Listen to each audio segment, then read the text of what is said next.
তো আইসিইউর পূর্ণরূপটা তো আপনার অবশ্যই জানা দরকার, তো এই বিষয়ে আমাদের কিছু বলেন। আইসিইউ গ্রুপটা এটা এটা আমাদের আন্ডারে না, এটা অন্য কারো আন্ডারে।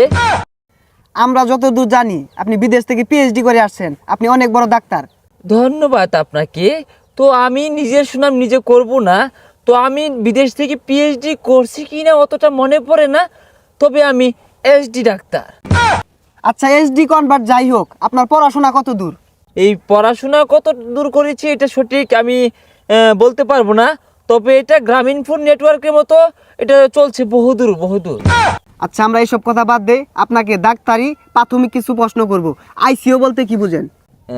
আইসিইউ মানে আমরা ওই আইসিইউ, হ্যাঁ আইসিইউ আইসিইউ একটা গুরুত্বপূর্ণ একটা কেবিন রুম আমরা বুঝি। মানুষ যখন ওই আপনার আইসিইউ, হ্যাঁ আইসিইউতে ওই মুমূর্ষু রোগীদেরকে আইসিইউতে রাখা হয়, এটাই আইসিইউ। না না, এটা না, আমরা জানতে চাচ্ছি আপনার কাছ থেকে আইসিইউ এর পূর্ণরূপটা কি? না না, ওই আইসিইউ এটা পুরনো রোগ হবে কেন? এই রোগটা কিন্তু সব সময় দেখা যায়। না, আপনাকে পুরনো রোগের কথা বলি নাই, পূর্ণরূপ মানে ফুল মিনিংটা। ও, এটা ফুল মিনিং এই আমরা জানি এই আইসিইউর গুরুত্ব অপরিসীম। আর তাছাড়া এই আইসিইউ এটা আসলে তো আমার আন্ডারে নাই। না, আপনি তো একজন ডক্টর, তো আইসিইউর পূর্ণরূপটা তো আপনার অবশ্যই জানা দরকার, তো এই বিষয়ে আমাদের কিছু বলেন। আসলে এই আইসিইউ গ্রুপটা এটা এটা আমাদের আন্ডারে না, এটা অন্য কারো আন্ডারে। আর আমাদের গ্রুপ হচ্ছে দুইটা, আপনি শুনলে বুঝতে পারবেন। আমাদের গ্রুপ হচ্ছে, একটা হচ্ছে আপনার স্পিরিট গ্রুপ, আর একটা হচ্ছে আপনার টাইগার গ্রুপ। বুঝছেন বিষয়টা?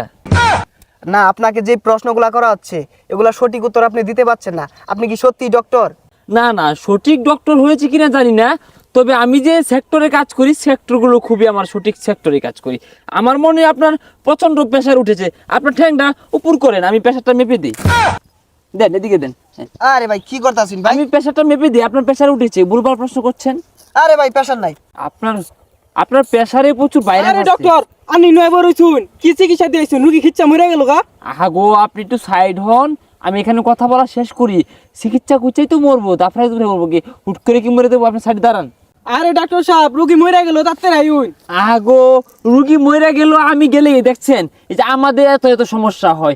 রুগী দাফরাবে, খিচবে, এটা কি আমরা ধরে রাখতে পারবো? আর হুট করে তো আর মারা যায় না, দাফরায় দুফরাইতে মরবো।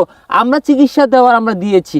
আর অনেক সময় দেখেন আমাদের বদনাম হয়, ওই অপারেশনের সময় তো মানুষের ভুল হতেই পারে। ওই কেচি সিজার এগুলো তো ওই পেটের ভিতরে রেখে আমরা সিলি করে ফেলি, এগুলো তো মানুষের ভুল হতেই পারে, এগুলোর জন্য আমাদের অনেক বদনাম হয়। আর রুগী মারা গেলে আমাদের অনেক বদনাম হয়।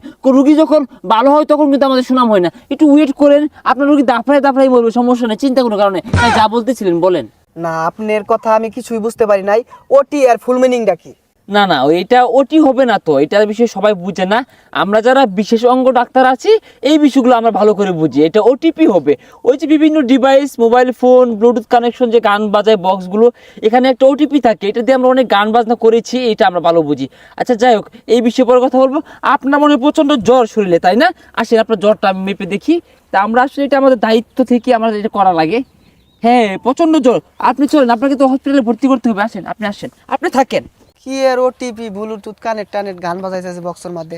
তো দর্শক, আপনারা দেখতেই পারলেন, এ হলো আমাদের বাংলাদেশের ডক্টরদের অবস্থা।